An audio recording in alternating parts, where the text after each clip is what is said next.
I see in my own country when they were fighting for freedom, my father himself gave up all his property, gave up his practice with 11 children in the family, and we were living in palaces, started living in huts for days together, for years together. But for the gross freedom, we'll do anything. But for the subtler freedom, the Sahajogis have to do everything that is possible. So the first thing is to realize, to be aware, to be in your conscious mind all the time that you are yogis. You are the ones who are very much higher than the rest of the humanity.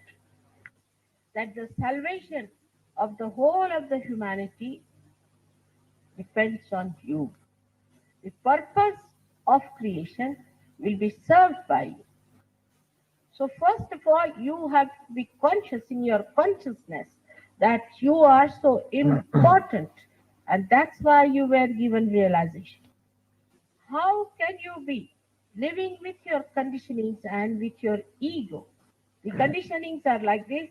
Supposing you are coming from a Christian religion, then you must bring that little bit of that religion into Sahaja Yoga. Or if you are from a Hindu religion, you want to bring some out of that. We have all the essences of these in Sahaja Yoga, the pure essences. But we can't have the gross nonsense. All these things are like dirt over our sahasrara, which must be shaken off. So now you are aware and conscious of your chakras, you do not keep them clean. Ordinary human beings, if they have clothes, they have houses, they try to keep it clean. But you do not feel ashamed of them also when they are bad. Because you, after some time, you also lose the awareness of them. That means you have become subtler, but in your consciousness, you are not yet subtle. There are so many things you know more than the people who are not realized as absolute reality. For example, we don't even use vibrations. Whenever it is needed, we don't use it. Or sometimes mechanically, just like a machine, we start giving bandhas. So you are still unconscious about your chakras. Slightly conscious when you put your mind to it. Otherwise, in your central nervous system, you are not yet so conscious. This is the reason why you do not know why you have to do a thing at a particular time. Unless and until you rise to this vikalpa state, you cannot go further. For example, I know everything what I do. I can handle any power whenever I want. I can absorb any negativity I want to. I need not absorb any negativity I don't want. You may be thousands of miles away from me. I know about every one of you. I may not know your worldly names, but I know you as a part and parcel in my being. I also can behave like a human being, absolutely like you, aging like you, using spectacles, doing all the things that will make me a complete human being. I have accepted this role consciously, not unconsciously. To me, nothing is unconscious. So if you have to be conscious of what you are doing, you have to be alert about it. The first thing that you have achieved is the peace. the peace. But even now, I find that peace, which should become joy, becomes a quarrel. Truth is one. You cannot argue about truth. It's a homogeneous thing. It doesn't quarrel with each other. We are unconscious about our fingers. But when we have to hold something, all of them come together. So the part of the brain which is working this out, the unconscious part of it, is to be made conscious. That is what evolution is. So now, adherence to any concept is against evolution. You must learn to face the reality, to accept the reality, and act a real way. Now, you may say, Mother, this is a miracle. Something happens, this is a miracle. Maybe for the human beings, maybe for surgeries also, but not for me, because I know what it is. So to rise above this halfway consciousness, one has to see how you are working it out. The whole system of relating to each other must change completely. That is very important, at least for Western people. Because at least in India, people know that human efforts lead you nowhere. You have to take to your ascent. I mean, the real Indians. Some of them do take advantage of Sahajya and then disappear. Some of them do. But mostly, they know that you have to be conscious of what you have got. So we can say that we have got self-knowledge, but we haven't got self-consciousness. Now, for example, you take somebody's name, say, of some great saint, you feel the vibrations are flowing. Also, you know why? Because he is a saint. But why not you, the Sahajogis? If your names are taken, why not the vibrations flow? And in this, you have greater advantages because the Adi Shakti herself is before you. They didn't have anybody to tell them all this. But the disadvantage of that is this, that you take it for granted. Now in expression, when we say something, when we express, are we natural? Are we doing it from our heart? The consciousness that I'm doing it from my heart is what I want you to achieve. Like there are people who work very hard in Sahaja Yoga. Others will just take it for granted. They do not want to help. They want everything to be ready-made. That shows that they are not conscious of their own powers of enjoyment. If they do it from their heart, then they will never feel what effort they have put in. They will only feel what they have been blessed with or what they have achieved. Now the second stage would be where you will be conscious of whatever you are doing, where there will be no mistakes. Whatever you will do may appear to be mistake, will turn out to be all right. Nobody is so far like that. So I would like to tell you. Because some people do feel whatever I say of praising the thing, I'm saying it to them. Now, for example, today I had my watch. I wanted to set my watch, so I pulled this screw up. Say, simple thing. Now, this I did, I would say in a way unconsciously, but quite consciously. Because watch stopped, and I knew the time, what time I have to be there for food. So consciously, I have put myself against myself. If the watch had not stopped, I would have come earlier. But that was not the time I had to come. So I had to pull the screw to keep it stopped. So whatever mischief you play, you know, and you can play it against yourself also. And then you can make a drama. Oh, I made a mistake and things like that. For nothing at all. But such a stage is far off, I must tell you. Just now, the stage at which we are still making lots of mistakes because we are not self-conscious. In a gross way, we understand this word self-consciousness like this, and my person has to go for the interview, then he'll select his suit properly, he'll comb his hair properly, before going, he'll clear his throat. Self-conscious. But when it is the question of your ascent, are we alert?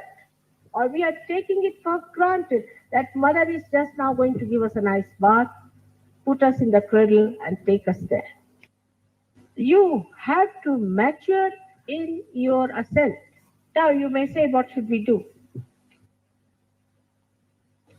Face yourself every day. In reality, see how much time you spend about mundane worries and how much about your ascent.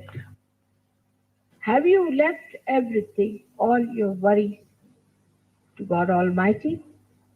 Have you completely jumped out of your background? Have you come out all the way, leaving everything that was nonsensical? And how do I relate to others? How do I talk to others who are Sahajogis?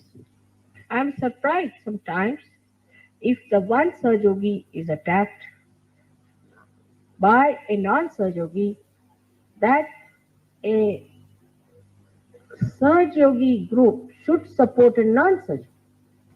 Or a Sahajogi who has to come up pays more attention to the negative people than to the positive. He relates better to the people who are negative than to the people who are positive. He is more friendly and open with the negative persons than with the positive.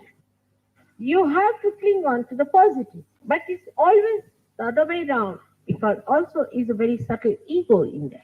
All these subtle understandings I have told you many a times. But with your complicated brain, which is like a machine, like a spoiled computer, you can reach some conclusions out of what I have said, which are just contrary. Like, supposing I say you forget the past. That means you forget everything that is good of the past. That is as if you should not understand why you are behaving like this. Forget the past means don't allow the past to overpower you. A brain which is simple, which is straightforward, which has got love in it, can understand what I'm saying straightforward. This complicated brain is to be put right. And the best way is to stop thinking. Just stop thinking. That's what you have to do. Now, when you stop thinking, you feel that nothing can be done. But by thinking only, you don't do it. Now, for example, I have to give you a speech now. But I start thinking about it. What will you hear? Can you hear my thinking? You have to say, enlighten these lights. All right? Then you just start thinking about it. I have to enlighten.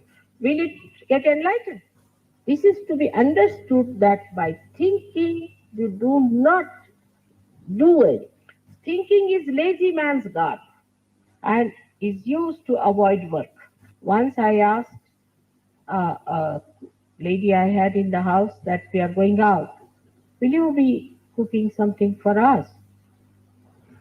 When we came back, she had not cooked anything. I used to cook every day, but she had not cooked anything. I said, why? Why didn't you? cook something for us? She said, I thought you may eat outside. She was a Western lady. So my husband said, all right, we are going to eat outside, you stay at home. I said, does it look nice? He said, no, let her know what she thought is meant for herself.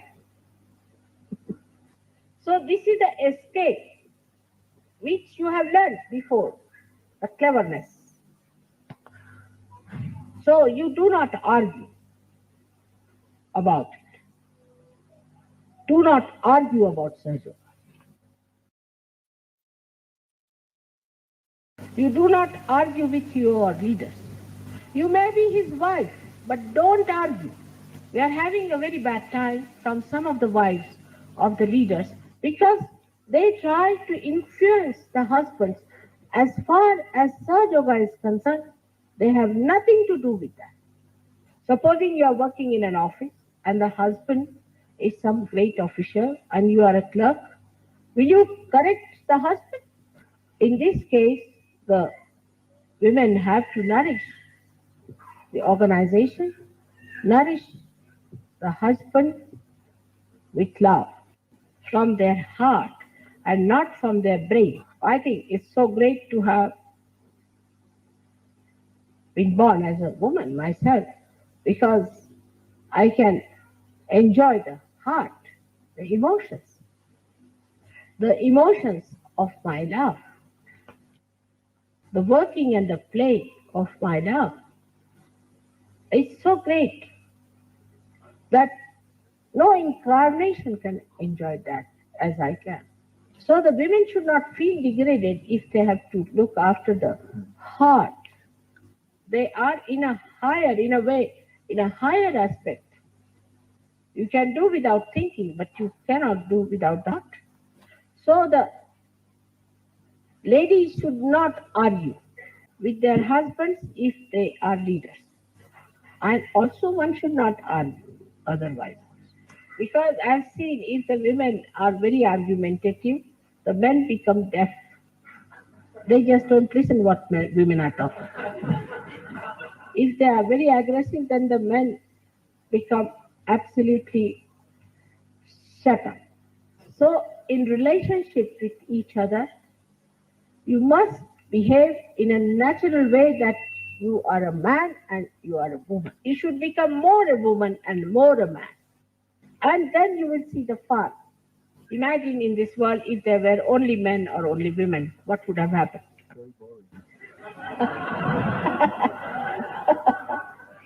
So we have to know that in our awareness, we have to be conscious how far we have achieved the consciousness for our relationship with each other.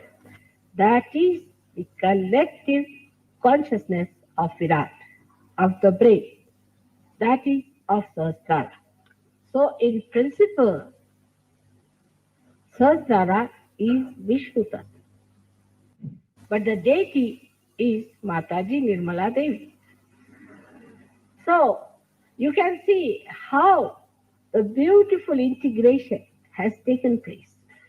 All the powers of Sri Vishnu have to act according to the deity, surrendered at the lotus feet of the deity. So the consciousness of Sri Vishnu is absolutely in the hands of the deity. I do not want to talk about this tremendous deity. It's too much. Because it may fill you up with awe. So whatever is working out, allow it to work out. They say surrender your Sahasrara to this deity. And it's so simple for you because you have the deity, you have your own Sahasrara, and it's only you, the people who are Sahajogis today in modern times, have seen that deity.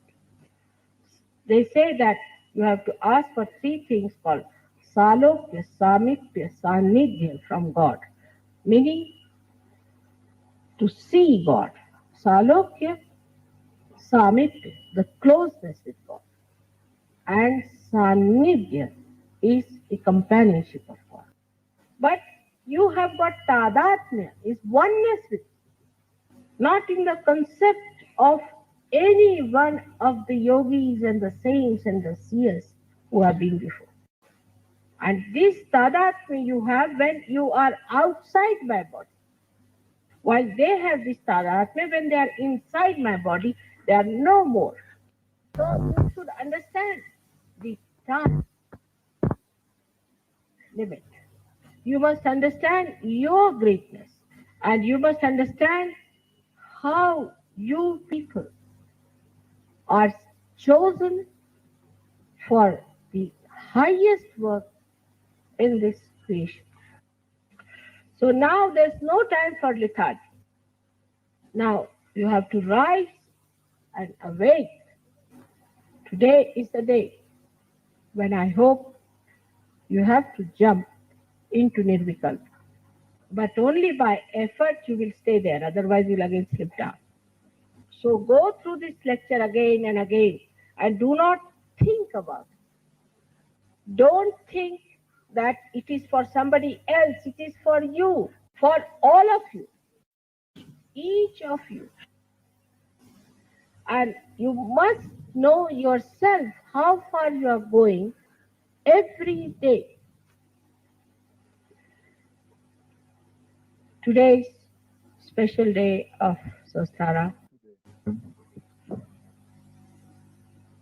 Actually, if you see, it is according to the sun calendar, Sastara would have been tomorrow. It's a Monday, which is a Sastara. And just imagine that we are having it one day earlier. So one has to know that the calendar of God has nothing to do with the human calendar. According to certain calendars, I should have come 2000 years later.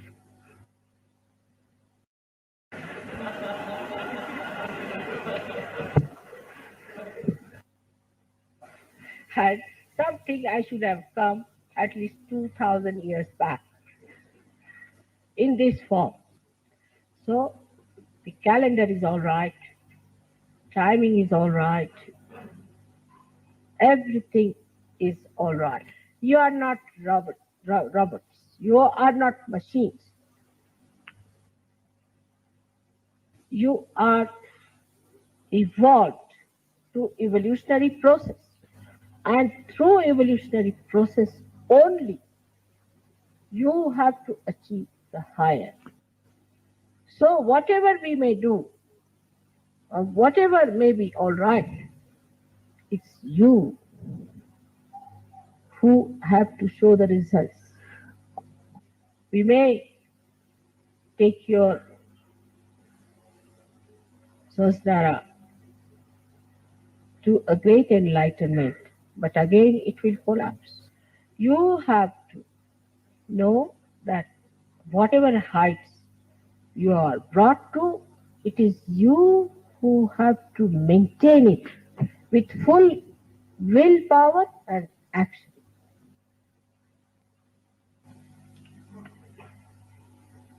May God bless you.